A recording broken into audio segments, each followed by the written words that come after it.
बाबाजी साहब का जो उर्स हो रहा है और जारी है। इस मौका पर कुछ स्टूडेंट है और ये स्टूडेंट भी इसमें शिरकत कर रहे हैं। इससे पूछेंगे कि बाबाजी साहब को आप जानते हैं, किस तरह उनकी शोहरत को, उनकी कारनामों को, या उसने इस मुल्क के लिए आइंदा उनका फर्जन क्या कर सकते हैं, क्या कहेंगे यार सवाल।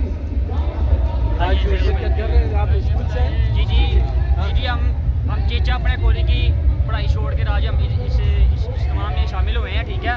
और इंशाल्लाह इसी तरह आइंदा भी होते रहेंगे आइंदा भी हाजिर होते रहेंगे, बाबा जी को हाजिरी लगाते रहेंगे इंशाल्लाह।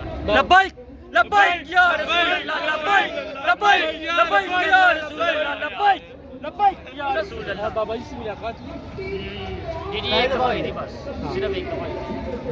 आइंदा मुल्क की मुस्तक़बिल के लिए तहरीक लब्बैक क्या देख रहे हैं आप, अगर उसको हुकूमत मिल जाए? हम उनके सपोर्ट करेंगे इंशाल्लाह। हमारे साहब का शादीगर बना हुआ है, हम उसकी मोल लगाएंगे इंशाल्लाह। हम चाहते हैं इसको हुकूमत मिले, जिसको भी हुकूमत मिले उसको पहले 2 साल हाफिज बनाया जाए, फिर उसे वज़ीर आज़म बनाया जाए मुल्क का, फिर उनको अक्ल आए, कोई पर्दा या हमारी अक्ल आए, तो कुछ पता चले ये इस्लामिक मुल्क है, कोई जहालत का मुल्क नहीं है। यहाँ पर आप देख जो सकते बाहर से हैं आते हैं और वज़ीर आज़म बन जाते हैं, जेल में बैठे होते हैं वज़ीर आज़म बन जाते हैं।